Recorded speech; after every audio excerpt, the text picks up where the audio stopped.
Hi, my name is Georgi Radulf and I want to show you how to design a 10 kHz quadrature oscillator.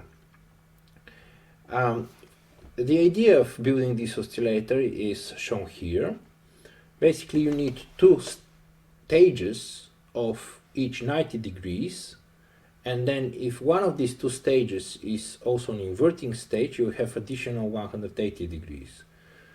So together you have total of 360 degrees, and if you take care that the gain is exactly 1, when you connect the two stages together, you satisfy the Barkhausen criteria of oscillations and they will start oscillating. So a possible implementation for 90 degrees rotation is, for example, minus 90 degrees rotation, phase rotation. This is the integrator. So the principle now it becomes simple. You take a loop of two integrators and one should be inverting. You can express the open loop of the two integrators as the transfer characteristic of the inverting integrator times the transfer characteristic of the non-inverting integrator. To satisfy the Barkhausen criteria, you require that the open loop of the system, so this is the total transfer of the two cascaded integrator, is 1. From this requirement, you can clearly see that if K1, K2, where K1 and K2 are the time constants of the two integrators, is equal to the omega oscillation square, which is the frequency of oscillation, then you satisfy. Then the open loop gain is 1, and you satisfy the Barkhausen criteria of oscillations. And then the frequency of oscillation is given as the square root of the both time constant K1 and K2. A simple implementation of an integrator is the RC integrator, and hence this coefficient K1 will be simply the time constant of the integrator, which is RC.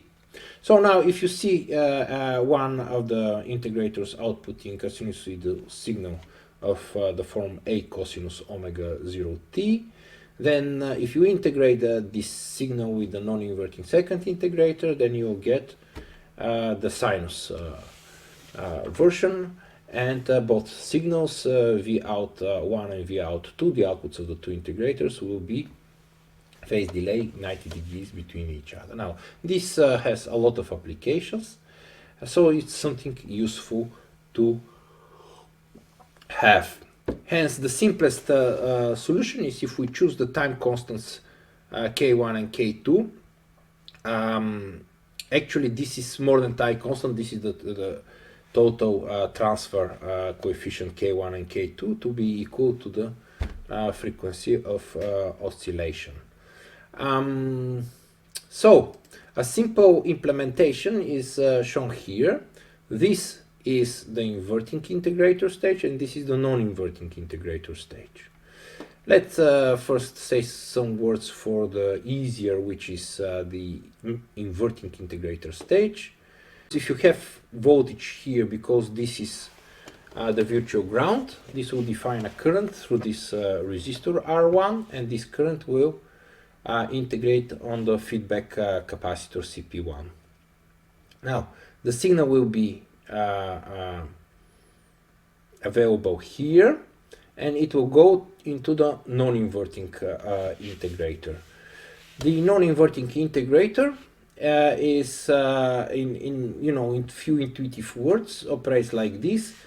We start with a simple RC stage, and the difference between an RC stage and an integrator is that the pole of the RC stage is positioned at 1 over the time constant, 1 over RC, while the pole of the integrator is positioned at the origin, at 0. So we have to move the pole of the RC stage back to the origin. And this we can do by realizing here a negative resistance, which will compensate for this resistor R2, and hence will move the pole to the origin. So what's a negative resistance and what's simulation of negative resistance? Positive resistance is structure. If we increase the voltage, there will be current flowing through it. If we realize such a circuit in which if we increase the voltage, the current flows back to us, this will act like a negative resistance. And this is realized here with this configuration of the non-inverting amplifier with coefficient gain of 2. So the non-inverting configuration, the gain from here to here is given as 1 plus the ratio of these two. The ratio of the two resistors feedback and the resistor to ground is 1, so the gain from this point to this output is 2. This is the reason why I named this net out 90, and this is half out 90. Because I have gain of 2 from this point to this point, then whatever voltage I have here, I'll have half of this here. So now if this voltage increases and then this voltage increases, this voltage will increase twice, so there will be current flowing in the opposite direction. The current will flow from out node in this direction into CP2, but there will be an opposite current flowing in this direction. If both currents are equal, the effect of the resistor will cancel, and then the pole will move to the origin, and hence we'll get a non-inverting integrator. So then the signal will come here, and this will pass through the inverting integrator, will appear here, and will pass through the non-inverting integrator. If the loop gain here is exactly 1, so whatever signal we have, we go through the loop, the phase rotation is 360 degrees and the gain is 1, this will oscillate with a stable frequency. Now the problem is that we have to start oscillations, so we don't want to have only stable amplitude of oscillation, but we have to start somehow and to get settled to a certain amplitude of oscillation. We can do this by getting a little bit of more gain here than needed, so that the loop gain increases 1. And then if the amplitude gets too high, one of these two diodes will activate, and one of these resistors, R4 or R5, will short the capacitance. And then this will result in reducing totally the gain. So this stage will try now to increase a little bit the gain, and if the amplitude gets too high, this stage will cut the amplitude. Why does this stage increase the gain? Because we chose here the resistor to be a little bit smaller. So imagine that the signals here out and out 90 are with the same amplitudes, RMS. This means that this current will be a little bit larger because the resistor will be a little bit smaller, which means that there will be voltage integrating here. So if this voltage RMS increases, this will increase also. If this increases too much in amplitude, the AC signal, then one of these two diodes will activate and will drop the gain here. So the system will dynamically settle in such a way to maintain the stable oscillation, and this is done only to start the oscillation until the diodes activate. Let's see how it works. Here it is. You see how the oscillation started. Now they stabilize because the diodes activate. Now if we zoom in, what we see here are the two signals, V out here and V out 90, so they are phase rotated by 90 degrees. And if we roughly check the frequency, you see that it is 10 kHz, which is given by this time constant. Now what we see here is that this time constant is 2 times bigger, and it is 2 times bigger so that it cancels the gain of 2, and then in total K2 becomes equal to K1, which will determine the frequency of oscillation. And then the values are chosen in such a way that I have exactly 10 kHz. Now what you can see here is that in order to increase the amplitude, the RC, the time constant of this non-inverting amplifier, I chose the capacitor to be two times bigger. Of course, I can choose also the resistor to be 2 times bigger. For example, if I put here 31.8, this one 31.7, a little bit smaller, so that I get gain, and then this 1 nanofarad, it will oscillate again. So let's see, let's simulate. Here it is. And now, to be sure, I'll check the frequency of oscillation of the quadrature signals, and it is still good, 10 kilohertz. Now, my problem in the implementation, because I want to implement it and measure in practice, is that I have limited resources, and I don't have 15.9 kilo ohm, to be honest with you. So what I have is not 15 kilo ohm. So I'll scale down directly this thing, and then this will be something like, for example, 29.78. Yeah, I have something like this. Now the problem is that I will have now a little bit higher frequency of oscillation. So see, the period is a little bit short. Now the period is 94, which will be something like 10.6, 10.7 kilohertz. And of course, this is correct because the RC constant of the integrators became shorter. So I have a very nasty patch for this, and it is the following. Anyway, I have problems with my components to realize this resistor. So what I have is 15 kilo, and then I have 110.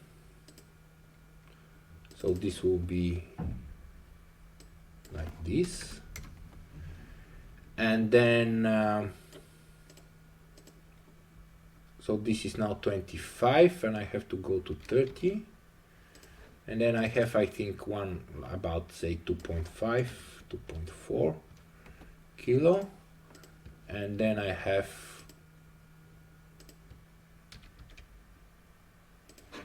two ones. Let's see. Something like 2.5, and yeah. So this should be okay.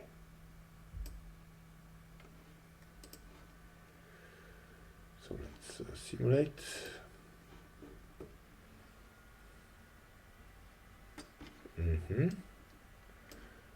And yeah, the frequency is a little bit higher, and now I can add a little bit phase rotation, additional phase rotation, and I can do it here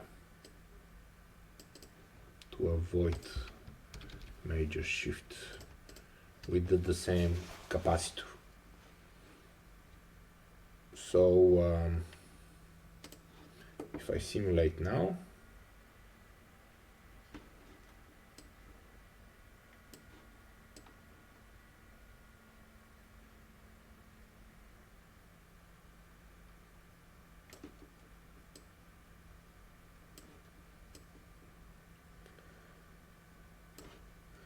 it's about now 10 kilohertz.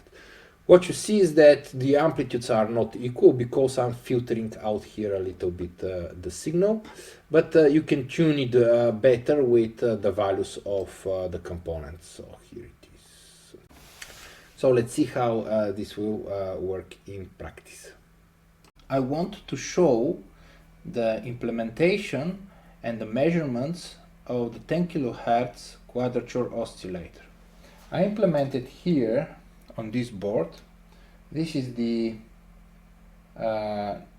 inverting integrator, and this here is the non-inverting integrator.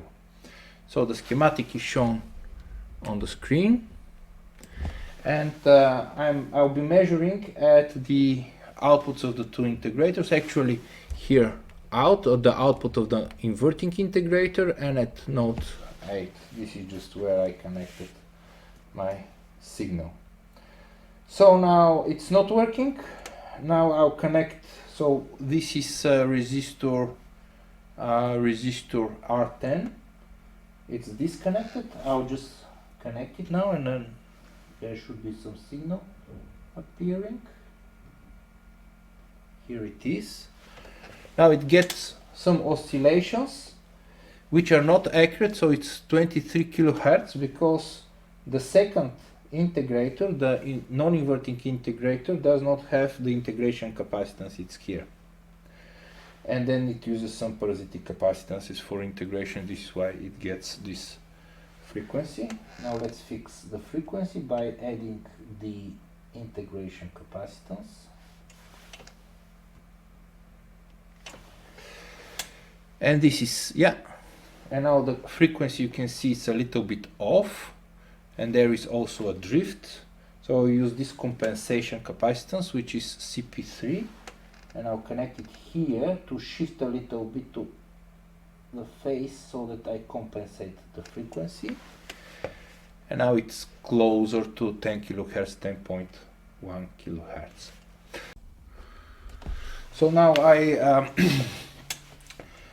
So now I want to show you the realization and measurements of the Quadrature 10 kHz oscillator.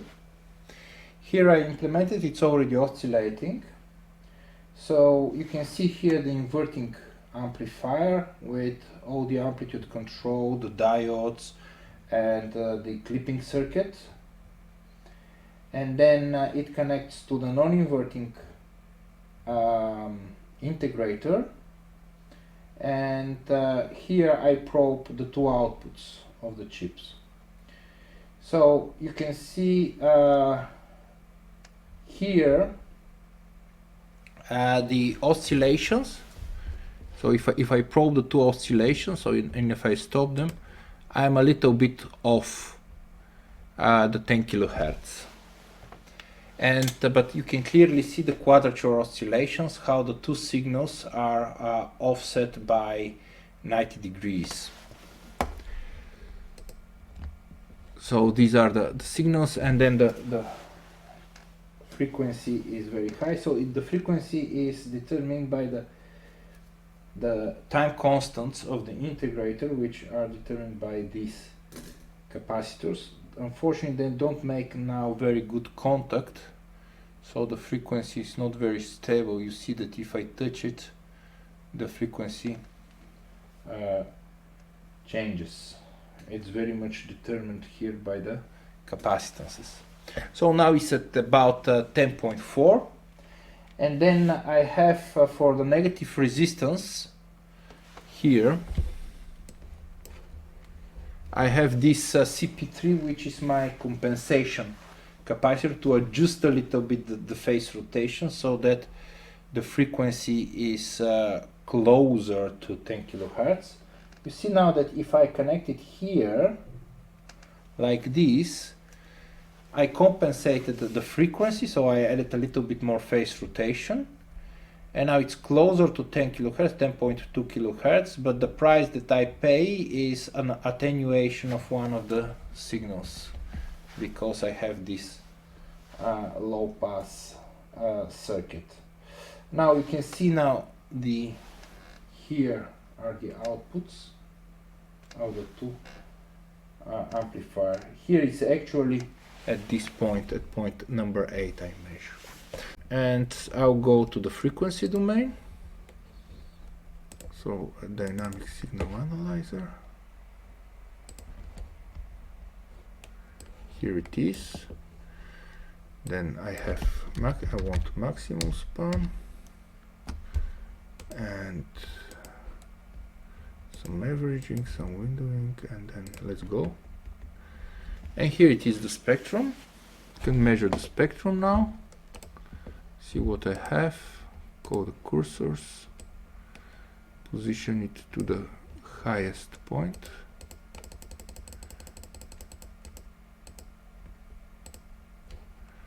and then the other cursor.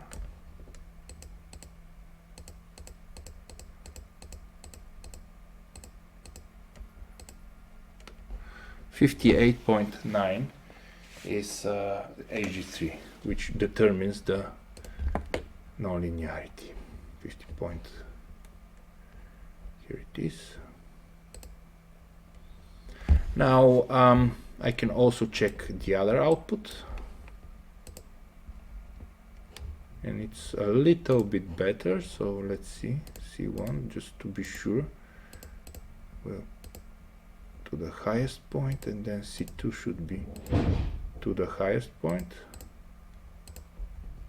and then I have better 63, so here it is, 64 dB. Why is that linear performance? The integrator filtering out from 0. So at 30 kilohertz they have quite a lot of suppression, which means that they attenuate. There is inherent filtering at the harmonic distortion 30 kilohertz. You see the higher harmonics are getting even smaller and smaller and smaller. And then from the core I have such values, so which this drifts because C2 gets out of sync, so I'll just stop it and just position C2 where it should be.